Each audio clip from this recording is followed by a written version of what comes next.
Começando o Papo Filô, um programa de ações de extensão e cultura da Filô, a Faculdade de Filosofia, Ciências e Letras da USP de Ribeirão Preto. Aqui é a Sumi, docente da faculdade, que vai trazer para vocês, ouvintes que gostam de ciência, arte e cultura, uma boa pitada de bom humor e diversão, o que a Filô faz de cultura e extensão, envolvendo seus alunos, professores, funcionários e pesquisadores. Então, pessoal, papo reto, papo filô para vocês. Hoje nós vamos apresentar o pessoal que desenvolve o projeto Educação do Campo e Formação de Professores, trilhando caminhos de inclusão e pertencimento. Vamos lá, pessoal? Então, meu nome é Danilo Cato, eu sou docente aqui na Faculdade de Filosofia, Ciências e Letras, trabalho no Departamento de Educação, Informação e Comunicação da Faculdade de Filosofia, Ciências e Letras, atualmente no curso de Pedagogia, na graduação.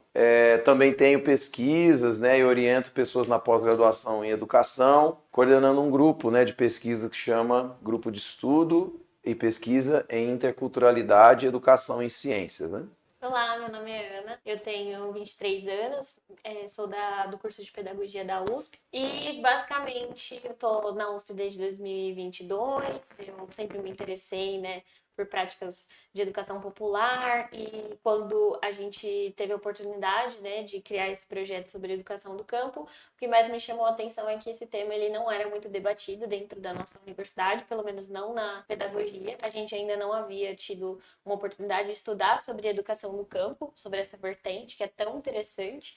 E então eu decidi entrar no projeto e a gente tem tocado muitas atividades práticas para além das teóricas que nos ensinam sobre o que é a educação do campo. E só fazer um comentário, legal que a Ana falou da educação do campo, porque para quem está assistindo e não sabe o que é educação do campo, ela é uma modalidade educativa hoje que tem uma atenção, uma área de estudo que tem uma atenção aos povos do campo. Então, basicamente, é a conquista dos povos do campo de estar tanto no ensino quanto pesquisa e extensão. E essa é uma temática ligada à educação popular, como bem disse a Ana, e que atende essa população. Então, além do projeto que a gente vai relatar aqui, foi muito bacana porque a gente instaurou um núcleo de estudo, então, que é o nosso núcleo de estudo em educação do campo aqui da USP. Então tem sido muito gratificante envolver acadêmicos, e também pessoas de fora da universidade que buscam esse grupo para se inteirar, para conhecer, estudar e agir,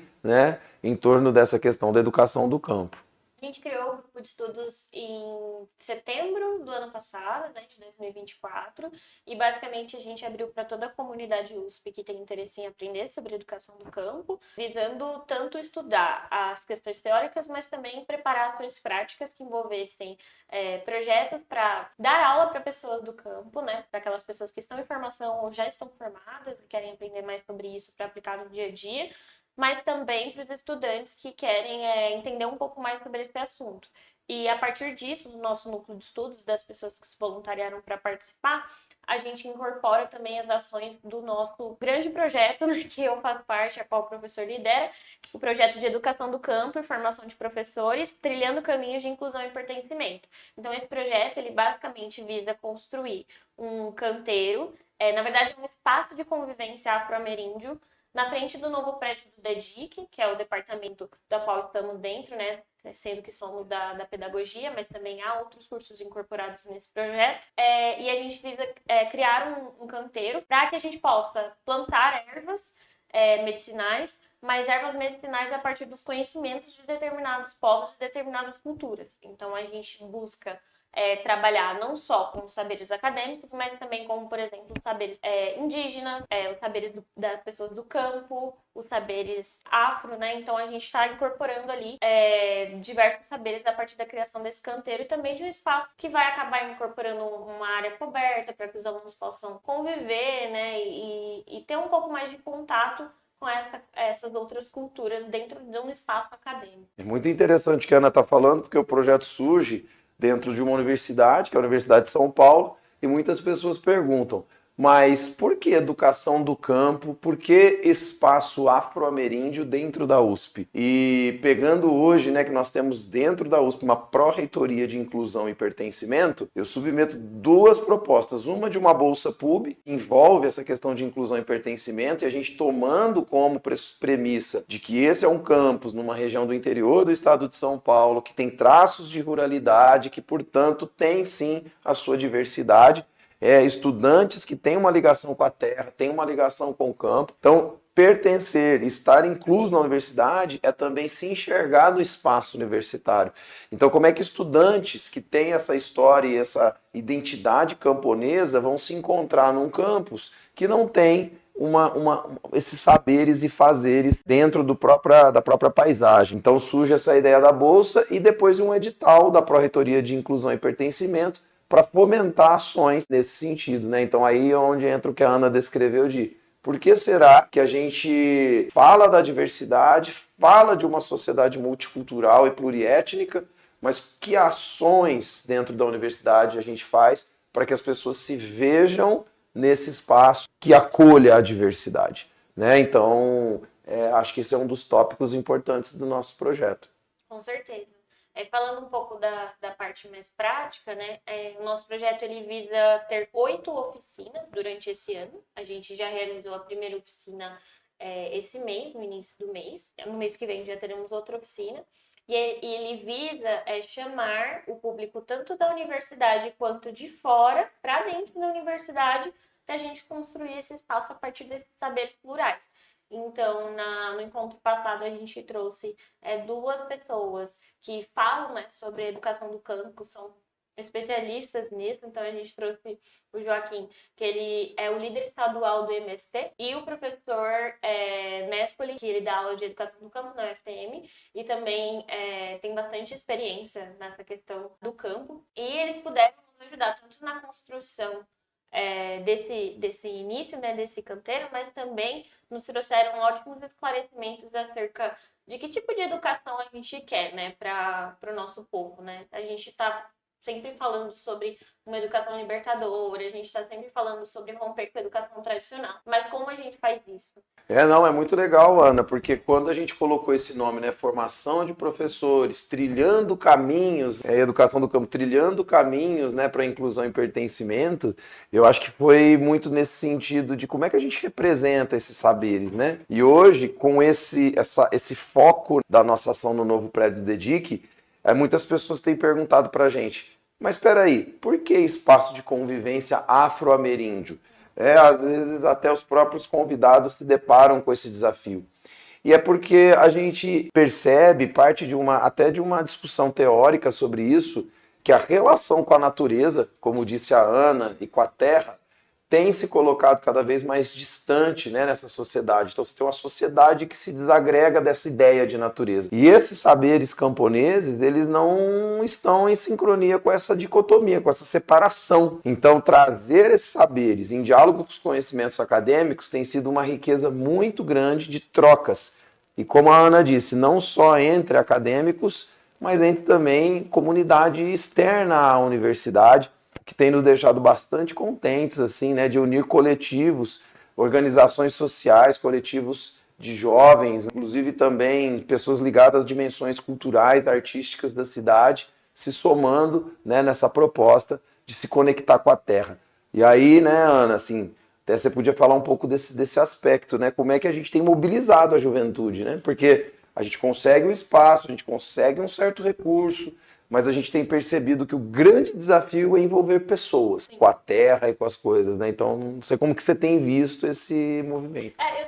Eu tenho sentido, né, que as pessoas com as quais se envolvem muito nessas ações que a gente tem feito são pessoas que elas têm muito uma sede de ir para além do que é aprendido na sala de aula, né? Para além das questões que a gente vê de forma teórica na sala de aula. Então, é algo que brilha muito nos olhos de muitos alunos, a possibilidade de criar algo que possa fazer a diferença, se somar tanto na formação dessas pessoas, mas na criação de um espaço real e, por exemplo, você pode sair da universidade, um espaço que você construiu tá ali, sabe? Então isso tem motivado muito algumas pessoas que têm tem trabalhado junto com a gente. Embora a gente tem no nosso curso de pedagogia uma dificuldade muito grande, né, em relação a horários, porque as pessoas são trabalhadoras, quase que, vou chutar um número, 80% do nosso curso é um público trabalhador, mas ainda assim as pessoas têm tirado energia para se somar com a gente,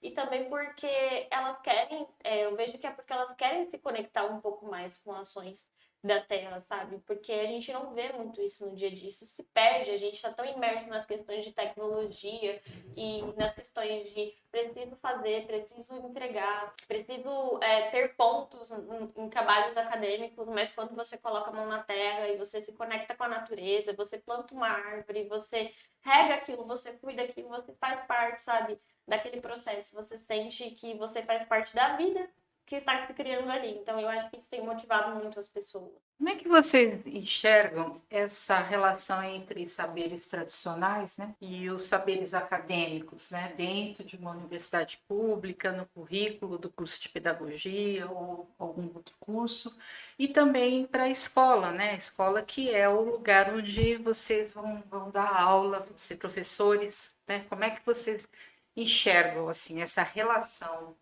Eu vejo, né, que hoje a gente vive um cenário de uma atenção muito grande com as questões socioambientais, né? Nós estamos aí no topo, né, de pensar questões que são, assim, cruciais, como a questão climática, por exemplo. E o nosso tópico, ele tem sido bem esse, né? A gente tem uma questão concreta, pragmática, urgente e emergente, que são as mudanças climáticas e todas as mazelas sociais das desigualdades que nós vivemos.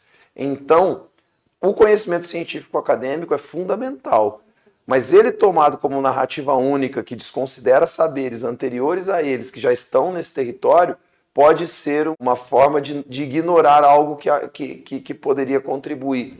Então, essa proposta do diálogo de saberes, na verdade, é uma ideia de complementaridade, né? De você, por exemplo, pegar de determinados grupos que estão aqui, né, ocupando esse território há muito tempo e que têm saberes, fazeres, seres muito próprios e que destoam de algumas coisas dessa nossa sociedade. Por exemplo, essa fragmentação entre sociedade e natureza. Então, quando a gente traz, né, um oficineiro quilombola para estar aqui com a gente, colocar sua mão na terra e trazer uma erva e falar sobre aquela erva e o impacto dela no nosso corpo humano, ele está falando desde uma relação com a natureza muito distinta do cientista da área de botânica. Mas quem que está certo e quem que está errado? Não existe. Ambos estão contribuindo por uma questão. E esse diálogo enriquece muito. E quando a gente traz essa comunidade para participar, o que a gente percebe é que eles se envolvem no diálogo. Então não é uma aula aberta, é um envolvimento de uma educação de base comunitária que tem diversidade de saberes circulantes e que promove a construção de uma outra coisa ainda, né, que é uma outra maneira de pensar a existência, as formas de habitar o território. Diga qual a contribuição deste projeto para a comunidade, para a sociedade. Olha, um dos maiores resultados mais próximos que eu gostaria de dizer aqui, e eu acho que ele é bem marcante para mim, é a própria Ana. Por quê? Porque a Ana foi minha aluna, né, na graduação durante um ano, é uma estudante daqui da universidade, e quando ela entrou como bolsista, ela começou a se envolver com os agricultores familiares na elaboração, na proposição de uma feira, e nós nos propusemos a fazer esse envolvimento. E agora, com o nosso espaço de convivência afro-ameríndio, um dia ela disse para mim, numa das atividades, o seguinte: é a primeira vez que eu me sinto útil dentro da universidade. Então, acho que ela é um dos impactos numa comunidade, claro que ela é interna, mas que mostra que o contato dela com a comunidade externa, que são os agricultores e agricultoras, impacta dentro da universidade em resultados de profissionais mais sensíveis à diversidade. Ela é uma pessoa urbana, ela não é do campo. Ela mora numa cidade, veio de uma cidade grande, mas hoje ela vai ser uma pedagoga, tenho certeza, muito mais sensível a essa diversidade e as causas mais profundas do nosso Brasil. Então eu diria assim, no papo reto, como se diz aqui mesmo com a comunidade, não consegui falar em tantas poucas palavras, porque assim é muito afetivo o negócio, né? Você tem pequenos produtores hoje agrícolas que tratam a Ana como uma grande amiga. Então essa conexão entre universidade e comunidade se dá pelo afeto, convivência e espírito comunitário. É isso que eu vejo do projeto. Eu acho que para mim, eu consigo ver claramente que o projeto ele tem tanto contribuído nessa questão, para mim, que é de conseguir, né, entender mais sobre a pluralidade das pessoas, sobre outros aspectos, para além da comunidade urbana com a qual eu convivo, né, com a classe social com a qual eu convivo, e tudo mais, mas também essa questão de poder se sentir útil e realmente incluído, né, porque é um projeto que ele visa a inclusão e o pertencimento dos alunos da Universidade de São Paulo, mas eu sinto que a gente tem conseguido trabalhar uma inclusão ali de uma via de mão dupla. A gente tem feito pessoas da universidade conhecerem mais sobre o campo e especialmente sobre os agricultores do assentamento Mário Lago, mas também sobre eles, trazer eles para dentro da universidade e o quanto eles têm conseguido contribuir com os conhecimentos deles dentro da nossa universidade. Eles vieram participar, inclusive, até de uma aula recentemente, né? Participam do processo do canteiro, a gente troca, ajuda eles na feira, ajuda também realizando oficinas, né? A gente realizou uma oficina recentemente também com as crianças do assentamento. Então, a gente tem trocado muito esses conhecimentos, sabe? Então, é uma troca constante. A gente tem aprendido um com os outros. Obrigada, pessoal. E caso se interessem pela ação de hoje, fica o contato aqui embaixo na tela.